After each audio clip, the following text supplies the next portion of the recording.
Assalamualaikum warahmatullahi wabarakatuh. Saya Nurul Khafifah, kelas 11 OTKP 3 di SMK Negeri Mojoagung. Saya akan menjelaskan materi PPKN tentang peran Indonesia dalam perdamaian dunia.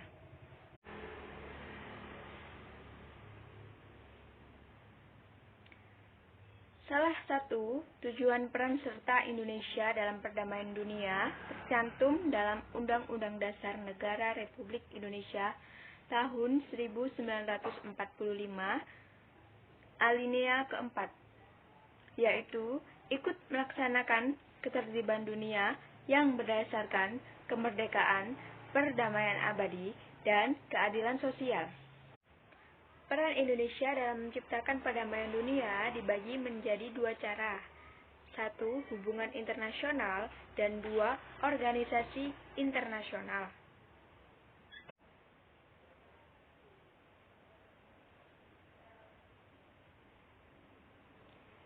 Satu, hubungan internasional.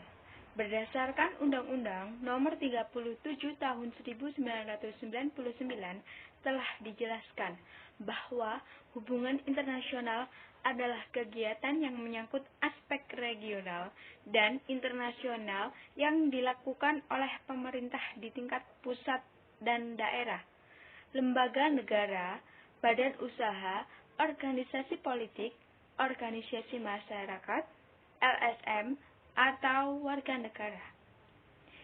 Bagi bangsa Indonesia, hubungan internasional memiliki arti penting, antara lain: 1.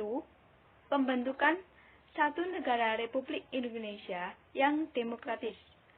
2. Pembentukan satu persahabatan yang baik antara Republik Indonesia dan semua negara di dunia. 3. Mempertahankan kemerdekaan bangsa dan menjaga keselamatan negaranya.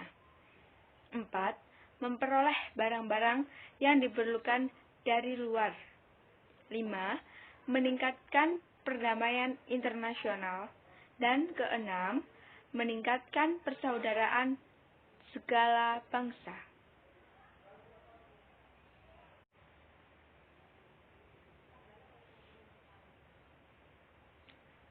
Makna hubungan internasional adalah hubungan yang bersifat global, yang meliputi semua hubungan yang terjadi dengan melampaui batas-batas ketatanegaraan.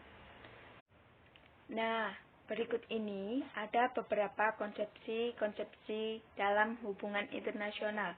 Yang pertama adalah politik luar negeri, yaitu seperangkat cara atau kebijakan yang dilakukan oleh suatu negara untuk mengadakan hubungan dengan negara lain, dengan tujuan untuk tercapainya tujuan negara serta kepentingan nasional negara yang bersangkutan. Kedua, hubungan luar negeri, yaitu keseluruhan hubungan yang dijalankan oleh suatu negara dengan semua pihak yang tidak tunduk pada kedaulatannya.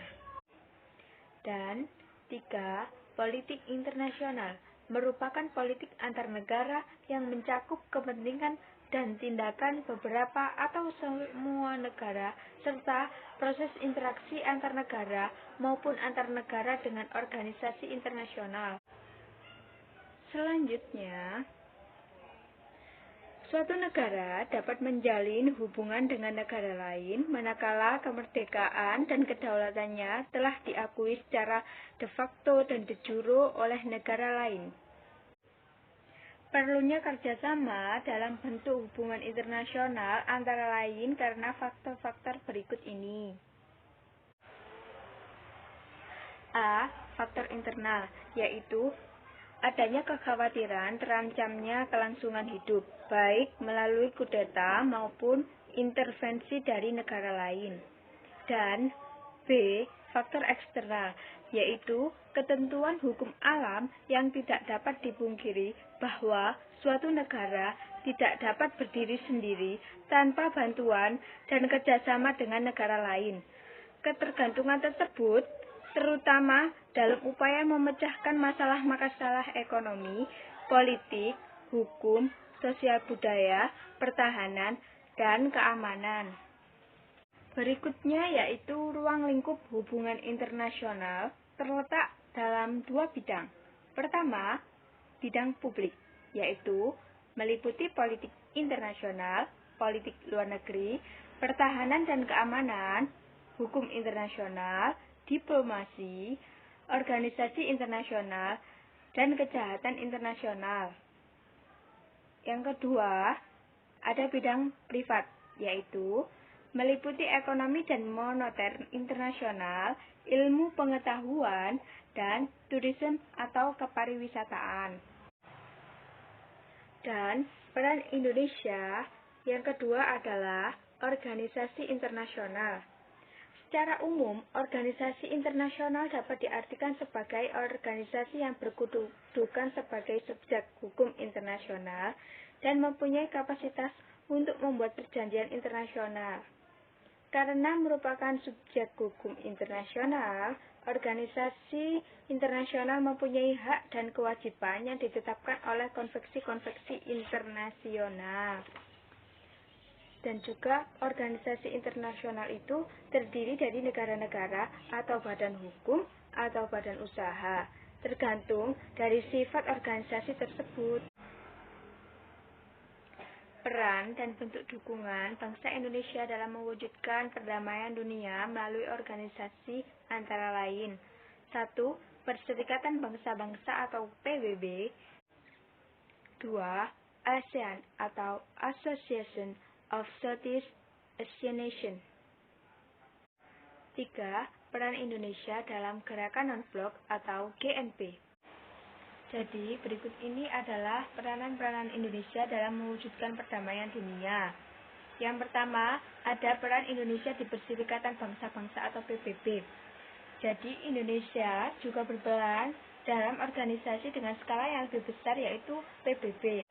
Jadi, secara resmi, Indonesia masuk ke PBB sejak tanggal 28 September 1950. Sebagai anggota ke-60. Namun, Indonesia sempat keluar PBB pada tanggal 7 Januari 1965 sebagai bentuk protes karena Malaysia diterima sebagai anggota tidak tetap Dewan Keamanan PBB. Indonesia kembali bergabung dengan PBB pada tanggal 28 September 1966. Jadi, peranan pertama dalam PBB, Indonesia pernah ditunjuk menjadi pemimpin serta anggota tetap di beberapa organisasi. Antara lain, pada tahun 1971, Indonesia yang diwakili oleh Adam Malik pernah ditunjuk untuk menjadi presiden di Majelis Umum PBB. Yang kedua, Indonesia 3 kali dipilih menjadi anggota tetap Dewan Keamanan PBB. Yang keempat, Indonesia pernah dipilih 11 kali sebagai anggota Dewan Ekonomi dan Sosial PBB, 2 kali sebagai presiden dari Dewan Ekonomi dan Sosial PBB, 3 kali sebagai wakil presiden dari Dewan tersebut. Dan yang keempat, Indonesia juga terpilih sebanyak 3 kali menjadi anggota Dewan HAM atau Hak Asasi Manusia PBB dan 1 kali ditunjuk sebagai wakil presiden dari Dewan tersebut. Yang kedua ada upaya-upaya melakukan dalam rangka menjaga perdamaian dunia. Antara lain, Indonesia berhasil menyelenggarakan konferensi Asia yang menghasilkan Dasar-Sila Bandung. 2. Indonesia menjadi pelopor pencetus ASEAN, WWF, dan SOFTAN. 3. Indonesia menjadi salah satu pemerakasa berdirinya ASEAN dan Gerakan Non-Blok atau GNP. Peranan yang ketiga adalah Indonesia selalu memberikan bantuan kemanusiaan di berbagai negara. Dan berikut adalah contoh-contohnya. 1. Pada tahun 1984, Indonesia mengirimkan bantuan berupa beras melalui FAO yang ditujukan untuk membantu bencana kelaparan yang terjadi di Ethiopia. Contoh yang kedua adalah pada tahun 1995, Indonesia membantu dalam menampung para pengungsi yang berasal dari Vietnam di Pulau Galang. Selanjutnya, peranan yang keempat adalah membantu menyelesaikan konflik di berbagai negara. Ada dua contoh. Yang pertama, pada tahun 1989, Indonesia telah berhasil membantu penyelesaian konflik yang terjadi di Kamboja. Yang kedua, Indonesia menjadi mediator atas penyelesaian konflik dan Moro National Front Liberation atau MNFL yang menguasai Mindanao Selatan. Jadi berikutnya adalah peranan Indonesia dalam ASEAN atau Association of Southeast Asian Nations. ASEAN disebut juga Perserikatan Bangsa-Bangsa Asia Tenggara, merupakan suatu organisasi regional yang didirikan berdasarkan Deklarasi Bangkok pada tanggal 8 Agustus 1967. Indonesia memiliki peran yang cukup penting dalam ASEAN. Yang pertama, sebagai salah satu pemimpin ASEAN, Indonesia termasuk dalam 5 negara pelopor atau negara yang membentuk organisasi ini dari awal. Kedua, menjadi tuan rumah KTT ASEAN. Indonesia mampu menjadi tuan rumah bagi beberapa kali pertemuan KTT ASEAN di Indonesia. Yang pertama, KTT ASEAN ke-1 yang diadakan di Bali pada tanggal 23 sampai 24 Februari 1976. Kedua, KTT ASEAN ke-9 yang diadakan di Bali pada tanggal 7 sampai 8 Oktober 2003. Ketiga, KTT ASEAN yang ke-18 diadakan di Jakarta pada tanggal 14 sampai 18 Mei 2011. Dan yang keempat, KTT ASEAN ke-19 yang diadakan di Bali pada tanggal 17 sampai 19 November 2011. Yang keempat, menyelesaikan berbagai konflik yang dialami oleh negara-negara anggota ASEAN. Indonesia telah mampu membantu penyelesaian yang diadakan di kawasan Asia Tenggara. Antara lain, 1. Menjadi penengah pada saat terjadi konflik antara Kamboja dan Vietnam pada tahun 1987.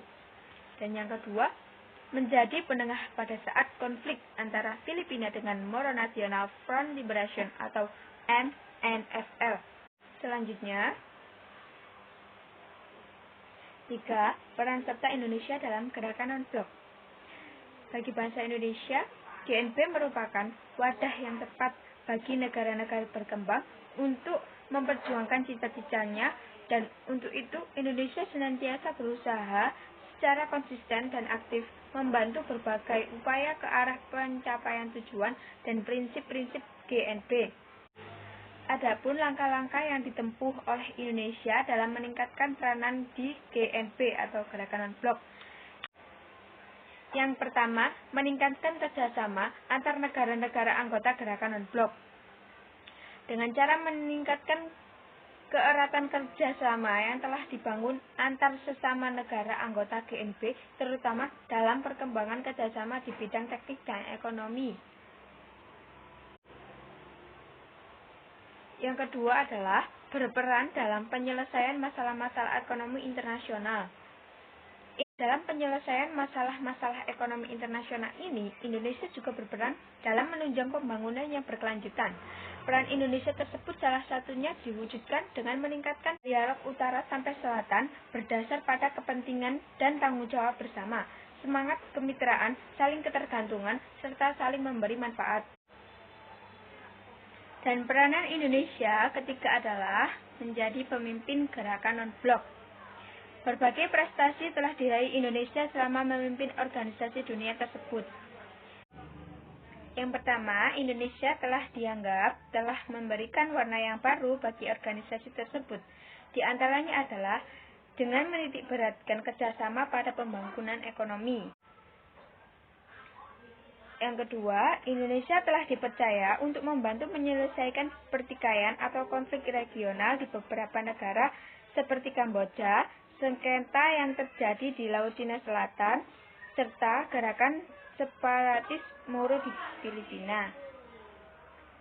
Dan yang ketiga adalah Indonesia telah berhasil menjadi tuan rumah konferensi tingkat tinggi atau KTT-GNB yang ke-110 di Jakarta dan Bogor pada tanggal 1 sampai 7 September 1992. Dalam KTT tersebut telah berhasil merumuskan sebuah kesepakatan bersama yang dikenal dengan Pesan Jakarta. Cukup sekian penjelasan materi PPKN dari saya. Mohon maaf bila ada salah kata. Semoga bermanfaat bagi kita semua. Dan terima kasih karena sudah menonton. Wassalamualaikum warahmatullahi wabarakatuh.